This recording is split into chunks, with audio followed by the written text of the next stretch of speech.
We are live. Get you that kung fu swing. I hope y'all good looking sex people are doing well out in Happy Land today. This is the live drive jive archive with your host, Frank Monday. Welcome to another morning grind edition, Monday through Friday, broadcasting out of Twilight Zone, Old Peking, Central Kingdom of the Celestial Dragon. We are in the Borgvad today. The Borgvad. Um,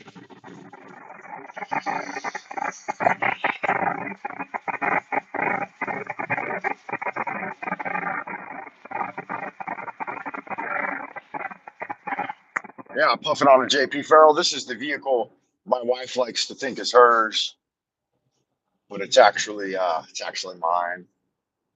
But I let her drive it. Woo! Party time. AI holdups. Wow, these guys, man. First thing in the morning, they just don't know what's going on. They haven't had their coffee yet. I don't think that Chinese folks really drink a lot of coffee. Honestly, I don't think they ever took to it. Can you hear me all right out in Happy Land? If you can hear me, let's get some yos. Come on, yo! That'll clear the palate.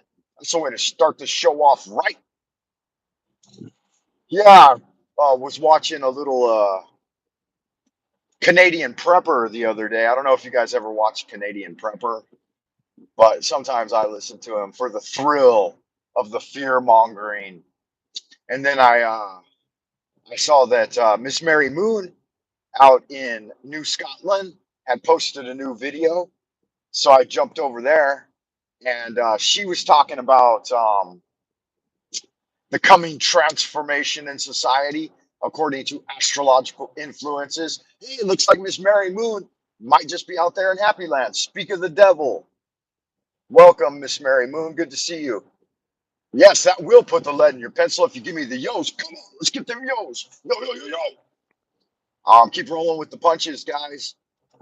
Yeah, so have you ever listened to Canadian Prepper? Is annoying. Yeah, so annoying.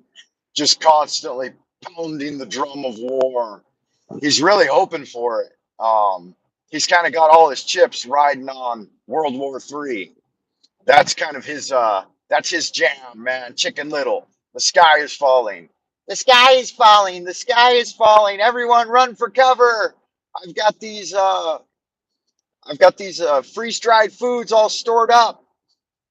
I'll sell them to you $100 a bucket.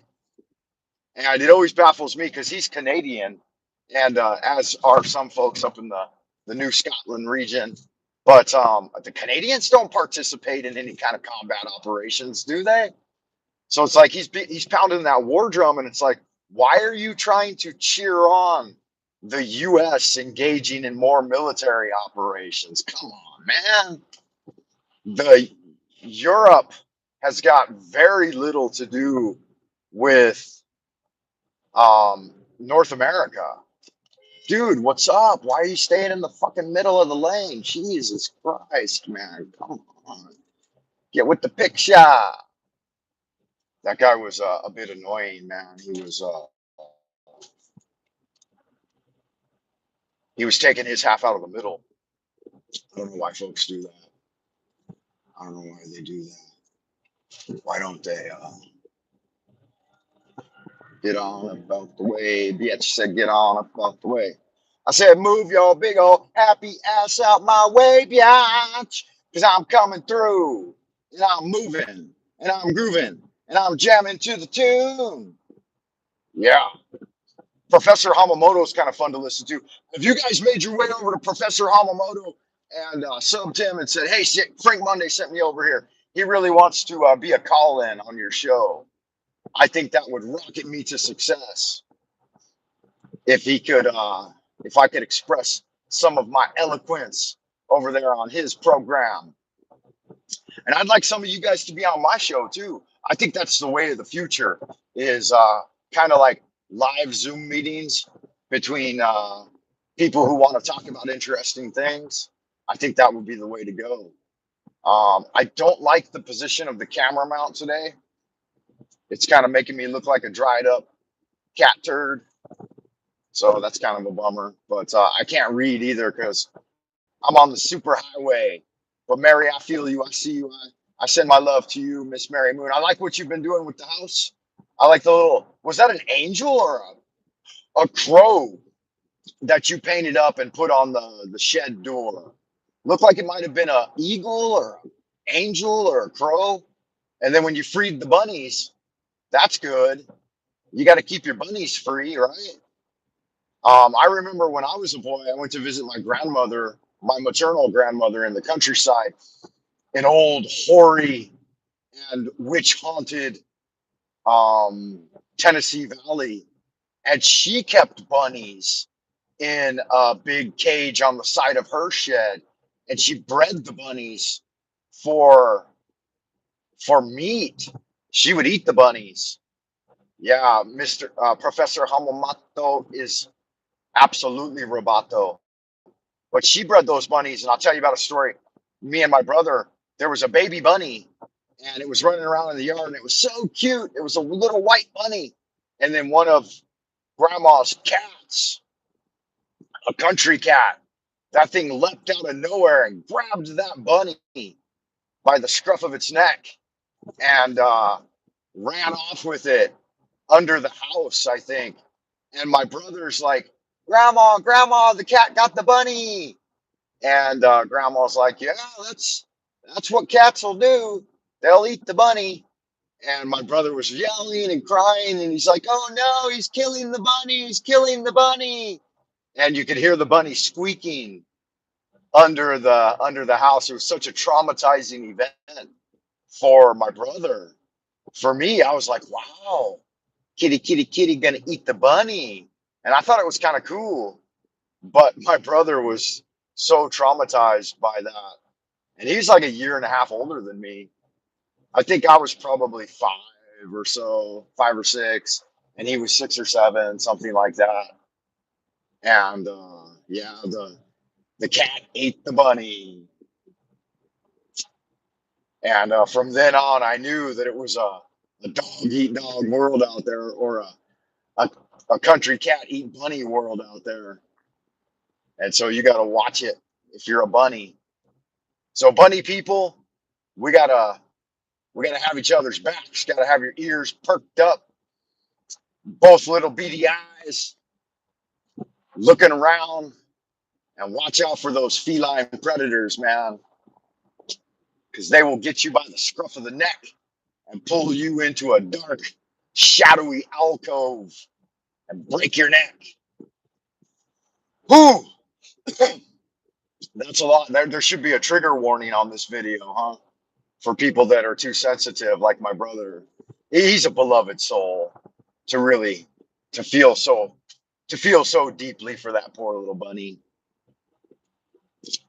That was a good summer though, man. We got to see chickens and bunnies and country cats, and then a whole, like, I don't know, how do you say that? Like a whole litter of turtles birthed in the yard. So a tortoise must have come along somewhere in the winter or whatever, or the spring. I don't know how turtles cultivate their children's, but suddenly all these little tiny baby turtles were out in the yard after a big rain one day, and we traced them back, and we found a partially exposed hole filled with turtle egg shells and some still unhatched turtles. And it was a beautiful, I think it was like a spring morning, or maybe it was late spring, early summer. And there were little baby turtles, like they were the size of a quarter, and they were running around all over the place. And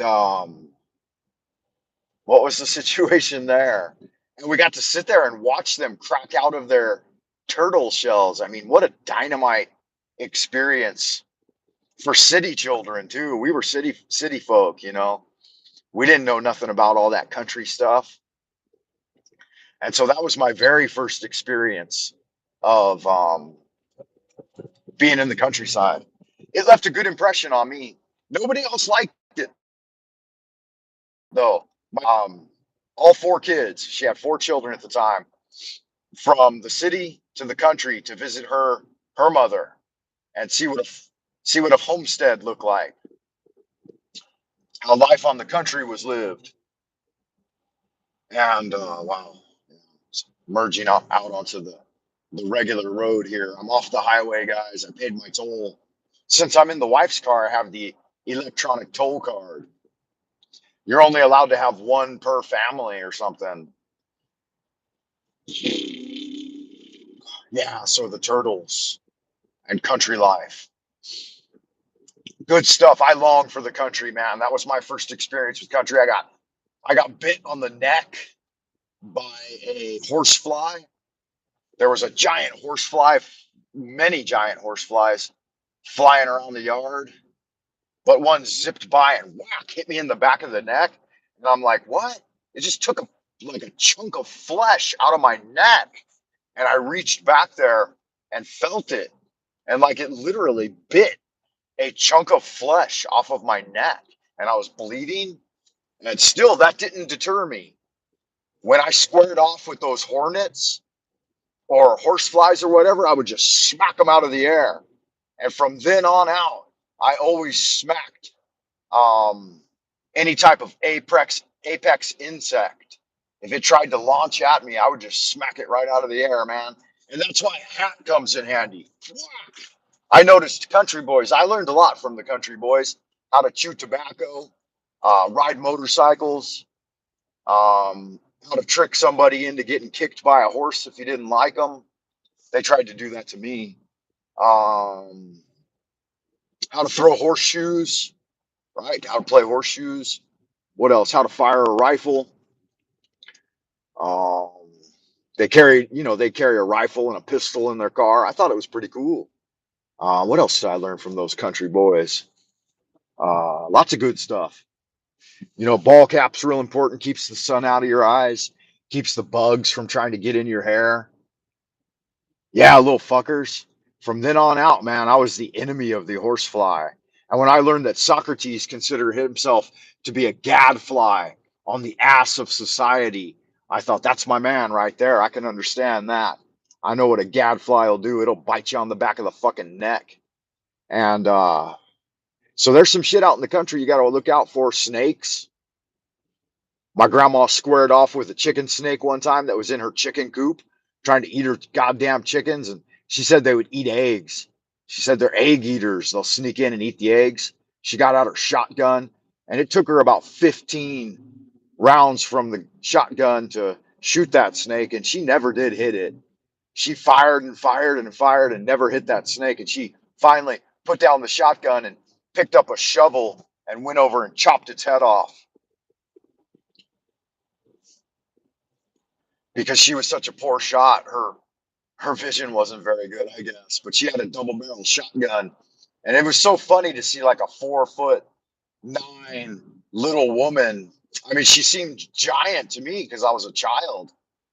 She's towering above me, but turns out she's only like 4'9" or something, 4'10", not even 5 feet tall, wielding a 12 gauge double barreled shotgun, blasting away at the black snake Samael in the garden.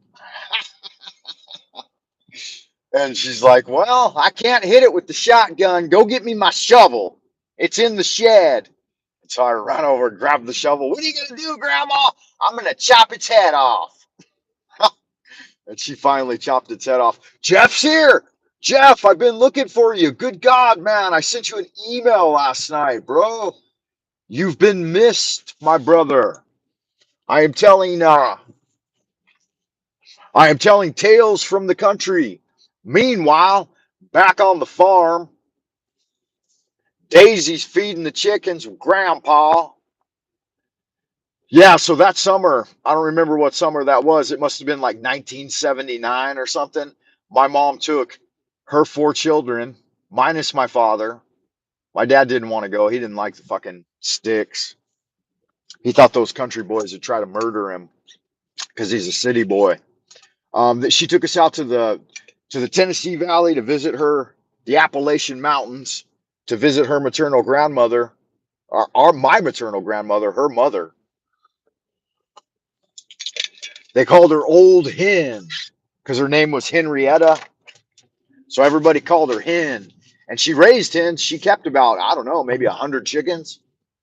And everybody in the neighborhood that didn't have the know how to raise chickens would come by for eggs because she would stack up, I mean, 100 eggs a day in season. One old lady can't eat all them eggs. She was alone. Her old man was, she was married. She outlived 3 or 4 husbands, murdered 2 of them. She was a fighting Irish. And sometimes those Scandinavians would think that they could take advantage of a little Irish woman, a little 4'10" Irish woman, and they would end up sewing. They'd come home drunk and beat her or something, and she'd sew them in their bed sheets with a needle and thread, and then beat them to death with a baseball bat. That's how she killed one. Sorry, but them's the what? How does the expression go? That's the way the cookie crumbles, man. When you beat a little Irish woman. Uh, let's see. So yeah, she took care of my maternal grandfather after years of domestic abuse.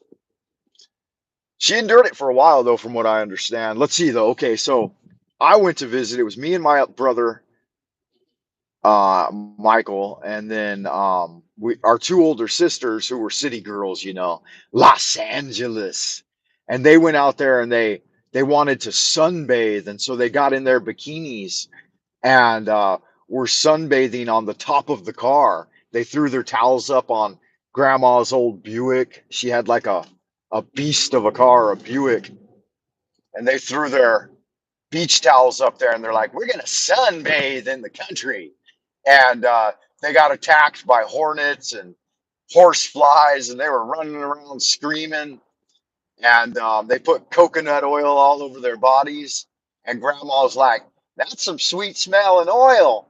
Uh, the insects are gonna love that." And so they were like, they're like, coconut oil will ward off insects in the tropics, but not in the countryside, man. They were all zipping in for a taste of that coconut oil. And I thought it was the funniest fucking thing. Grandma was laughing at them. Y'all silly. I get you out in the garden working, you get a suntan. And yeah, they're like, "We're not gonna do any work in your garden. Are you crazy, old lady? You crazy old lady." So after that, nobody ever went back. I was the only one that would go visit Grandma in the summertime. From then on out, all the other children, brother and elder brother and 2 elder sisters, had their fill of the country. When Mom suggested taking a trip to visit her mother back in the country again, everybody said, "Hell no, ain't gonna do it. Spend my summertime in the sticks with your old country ground." I'm like, "I'll go. I'll go." So Grandma gave me her saddle rifle, which now has been lost to some vile thief. A rifle that I held on since her death, since I was a little boy and learned to shoot. Whoo, that really pisses me off, man. So she gave me that rifle and promised it to me when I was a little boy, and I didn't collect it until her deathbed, and that was the only thing I got from everything out of her after her passing. The only thing I got was her little 22 long rifle saddle rifle by the Ithaca Gun Company. And it was already, she probably bought it back in the 1960s. So it was probably, what is that, 40 and 20? It was 60 plus years old that I had been in the family, and I held on to it. I had it in my possession for 30 plus years, 30 years. And now some vile little rat has traded it for a crack rock. Wow, how fucking heartbreaking. Well, I didn't expect the tale to go in that direction, but you just know how it goes, man. That's how the cookie crumbles. Um, so yeah, that brought up a level of depression I was not expecting. Plum Blossom Lane, guys, where the old wizard hobbles on his cane, mumbling inane. To watch him is a pain, and he's driving me insane. Munch, munch, munch, cicadas for his lunch. Crunch, crunch, crunch, cicadas for his lunch. I have a hunch he's as wise as an owl with his old scowl. He's also got a Masonic trowel that he builds. Uh, What kind of structures are built with stone? Stone edifices. Yeah, anyway, all right, I can recover from that. Just roll with the punches, y'all. Give me some yo's. That'll help get the lead back in my pencil after that set tale of, oh, yeah, you can't let that sadness and depression consume you. You have to fight back, not only with your magic, but with detective work and law enforcement. And there'll be new saddle rifles by the Ithaca. I don't think Ithaca's around anymore, but there will be new saddle rifles. Maybe I'll Maybe it'll return to me by the ways of the spirits, and I'll find it at a yard sale some point. Or maybe the sheriff's department will pick up those bad guys and it'll be sitting in some armory somewhere as a seized stolen weapon. Seems like these days, though, they throw all the weapons they find that don't get claimed right away, that they throw them into destruction. But that's a nice little saddle rifle. It's antique and it's in good condition. I maintained it. I kept it oiled. I cleaned it every time I fired it. It worked better than new, man, because it was wore in from just hundreds of hours and hundreds of rounds of me shooting at squirrels. Sad that, yeah, that kind of really bums me out, man. It's okay. I have arrived at the willow trees. I'm gonna park under the willow tree, hide from Lithium Head, have myself a JP Farrow, and see what's going on out in Happy Land, because it looks like a couple of people have joined me this morning, and that's good to see, man. I'm happy to see you guys. You guys are why I do it, right? If it wasn't for the people out in Happy Land, I wouldn't even bother with this old horse shit on YouTube.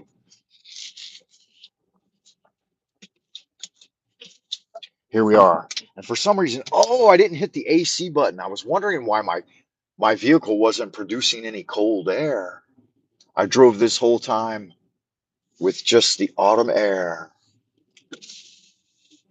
So I'll crack the windows a little bit. This car is much more covert than the other car because it's all black. I'm having a bad hair day, man. I didn't even deal with the hair this morning.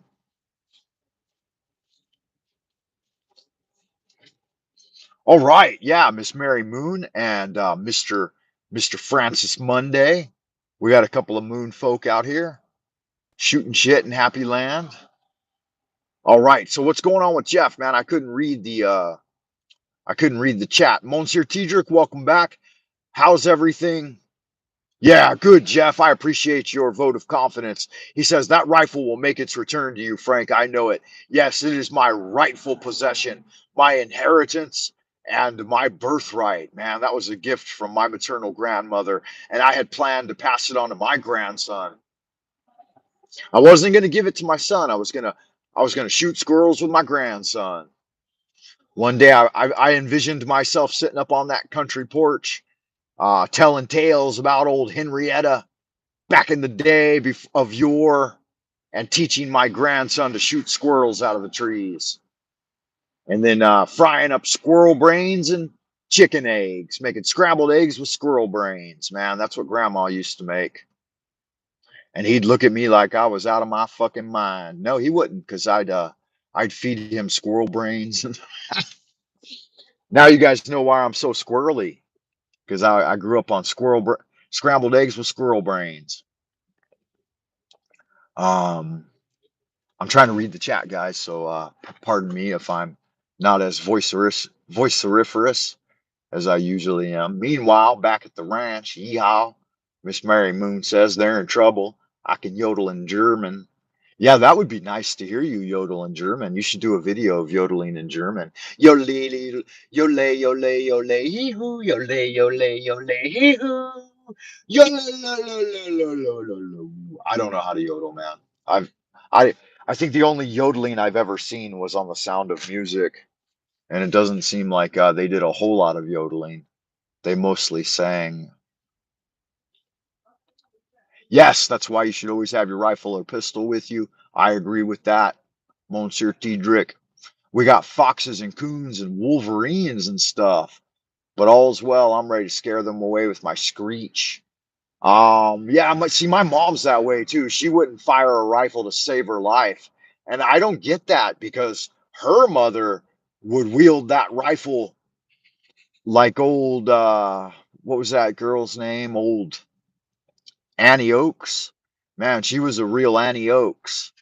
And so it just baffles me that my mom is so scared of the sound of guns because people in the country fire their guns all the time, right? I guess that's why every family needs a man around that'll pick up the gun and has some accuracy at shooting.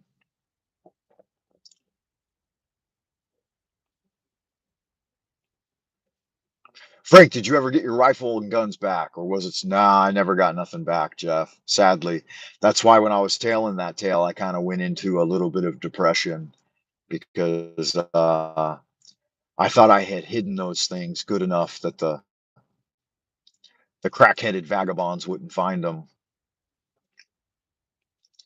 Yeah, I don't know. You just gotta kind of, I guess you just gotta roll with the punches. Everything's so different. Like it would cost me $10,000 to fly home right now. So I don't think that $1,000 rifle, no matter like that little rifle's probably worth about $600 or $700 now because it's antique and it was in good condition. But and it's rare. But they probably traded it for a single $5 crack rock, you know. Um, but it wouldn't justify me taking a $10,000 flight to go to try to recover it. Yeah, snap out of it. I agree. Yeah, yeah. Roll up in Happy Land, pretend to double moon. Let's get that rifle back. Let's get eerie. Frank, that's very nice hair. Thank you for that, Jeff. But no hair looks great. You look dap, Rosky. Yeah, my hair is. It's not brushed, man. I for because it's a whole process, man. My hair's so kinky that it's a whole process. Miss Mary Moon says her dad played yodeling music and grandpa made me sing it when I was little for reals. Nice. I'd love to hear little kids sing yodeling music. That would be interesting. That vision of seeing you yodeling as a toddler for your grandpa is delightful, Mary.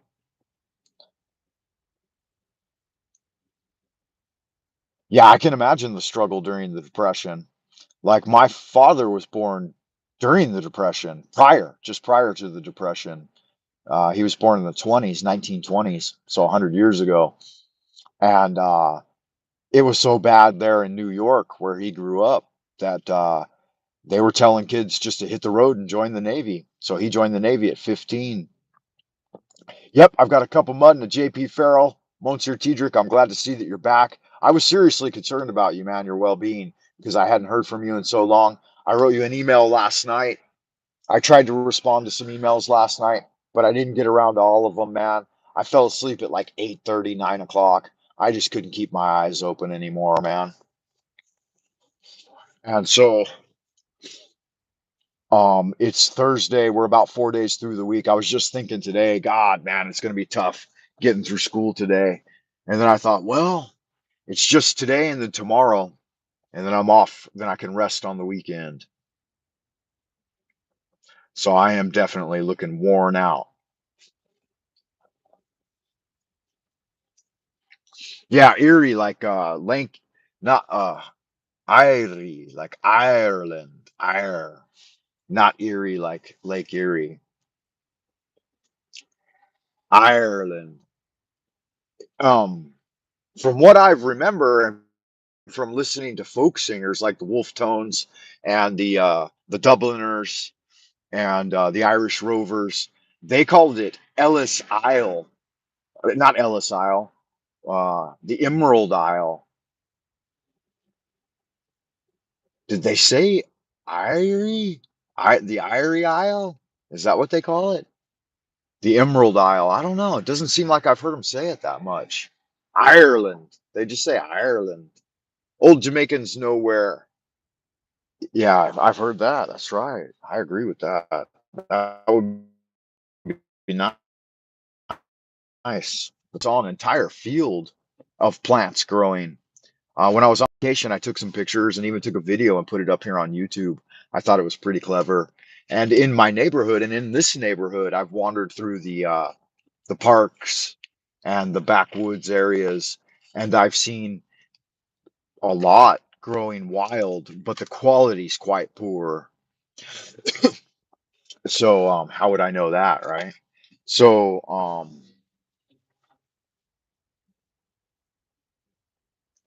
but if you catch it right at the key time, like right now, it's typically like towards the end of September, towards the middle of October. If you catch it within a window of like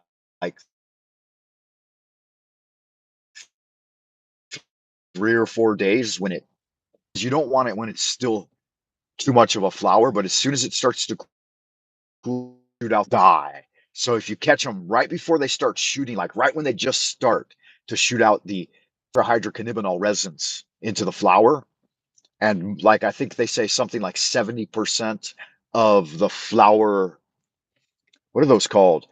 The flowery little hairs. We usually, I guess we just refer to them as hairs. Like when all the hairs start to turn brown, but they're golden, but prior to them like just dropping dead, that's when you clip it. And then you take it into the shed and dry it out with like, put a fan in the shed and hang it up on string, put up some like clotheslines like strings and then hang it up, make sure it's all has room around it.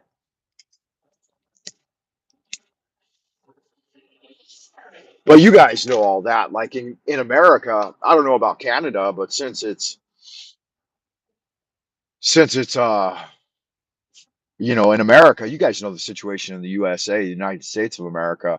The the levels of cultivation are so advanced now that just about anyone can get all the information and all of the know-how and even the high quality strains and seeds and stuff and grow all they want just without any inhibition whatsoever.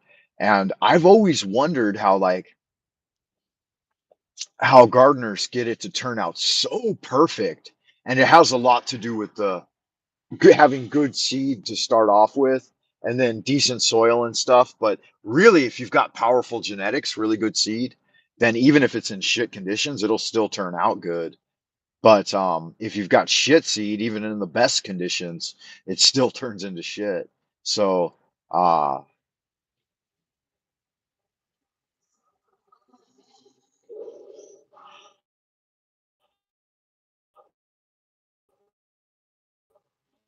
but then occasionally, like occasionally, because I've been over here so long, I've just there's little bitty like how would I even describe it? Just these little bitty shitty seeds that shoot out of that ditchweed, that woods grown variety. It's a sativa. It's not an indica. You have to go further south to find indicas because we're like at 37 degrees latitude or longitude or whatever latitude, right? 37 degrees latitude, 38 degrees. So you'd have to go down to like 33 degrees latitude in order to find more sativa indica crossbreeds.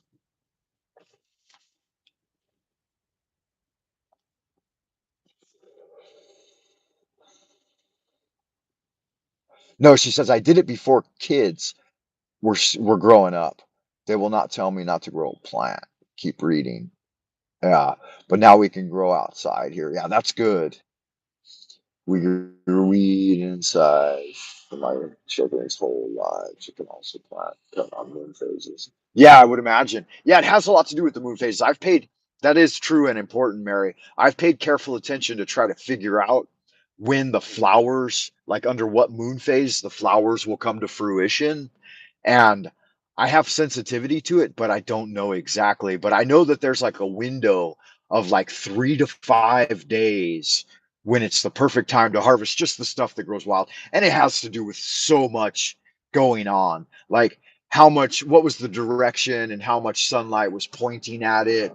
Was it like on the east northeast side of a group of shrubs, or was it on the southwest side, or was it fully woods grown, or did it have, you know, consistent light streaming in from the entire south side? So it has a lot to do with those conditions.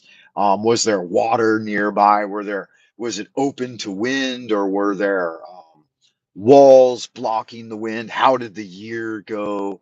This kind of thing. I'm talking about outdoor guerrilla gardening, where you just go out and kick up some dirt and then put some seeds around and hope that the gardeners don't cut it down. And so you have to get about 10 or 15 um, guerrilla locations like that in order for something to make it through. And then with all of that taken into consideration, then you have to get out there early and with your timing and make sure you try to kill off most of the males, all of the males if you can. Isn't that interesting? Kill all the men. Sounds like a very feminist approach to horticulture. But if you want to get flowers, that's what you have to do.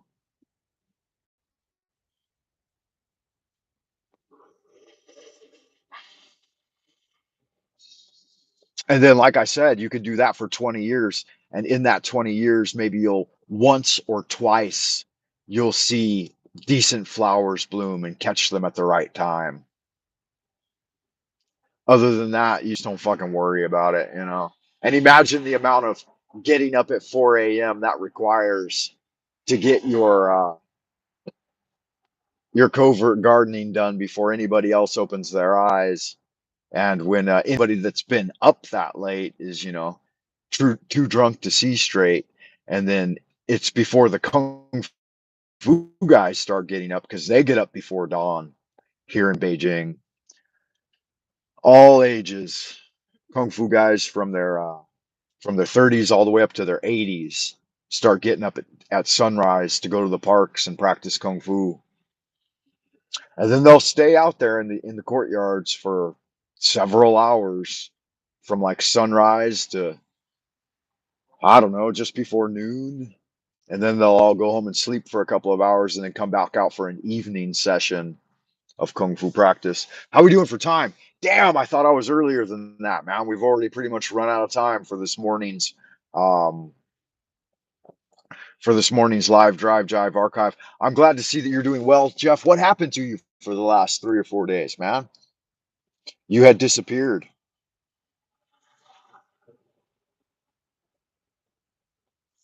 Please watch the documentary. What documentary?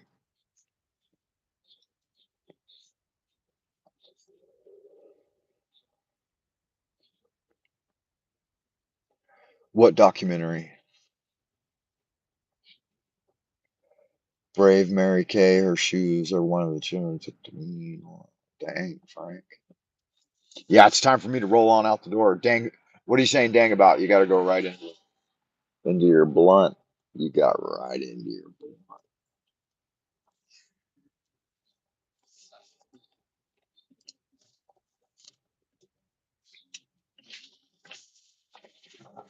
I'm a little bit dazed and confused now, Mary. I haven't been able to keep up with the ideas room. Mary says to Jeff, she says, "No, Jeff, but when you learn the virtues of the mystic herbs, then what we need to heal anything you might feel passion to."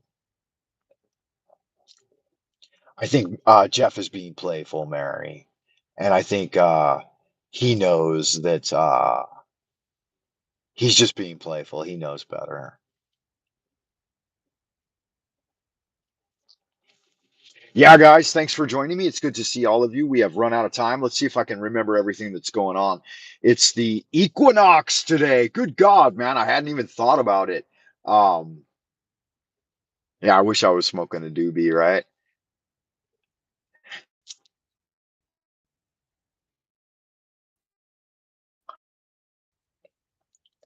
Are we still connected? Hello, hello. Are we still connected?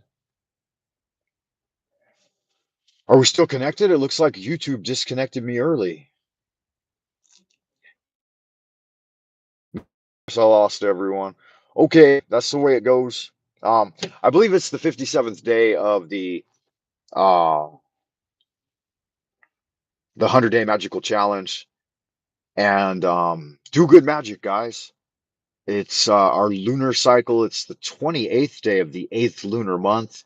So we're headed into the new moon. The new moon will be occurring in Libra. So we're at a Leo Virgo transition right now. Is that correct? If I remember correctly, Leo to Virgo transition on the moon, headed straight towards coming out of the equinox, headed straight into Libra. We're transitioning from Virgo into Libra with the sun.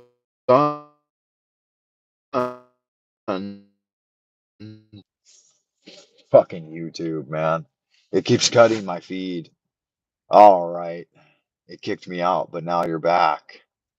Yeah, I don't know what's going on with YouTube, man. I don't even know if we're connected right now. Like the clock is ticking, but the screen looks funny. So I'm not sure if we're even still connected. I wanted to try to sign off with a prayer, but it doesn't look like YouTube's going to allow me to do that. So with that said, let's see. I will just uh I will just wish all of you a happy equinox. I didn't leave. I'm hardcore.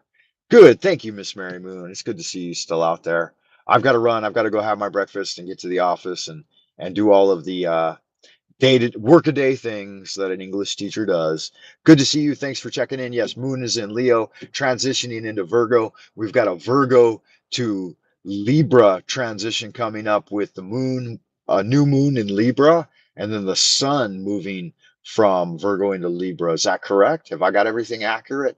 Seems like I do. We're on the 57th day of the 100-day magical challenge, the 28th day of the 8th lunar month.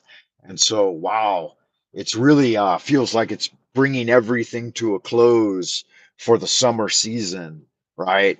We call it the Mid-Autumn Festival here in China, but usually by the Western calendar, they mark it as the start of autumn. And I don't know. I kind of fluctuate between the two. It's been autumn for a while. The leaves have already been turning.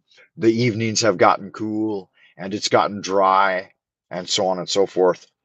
So I'm off into the abodes of the future, dear friends. Good to see you. Please hit the thumbs up, guys. Please come back later and comment on the video. I know that's a lot to ask for folks, but yes, Guten Morgen from here in Old Peking, and love is the law, guys. Everybody have a great day.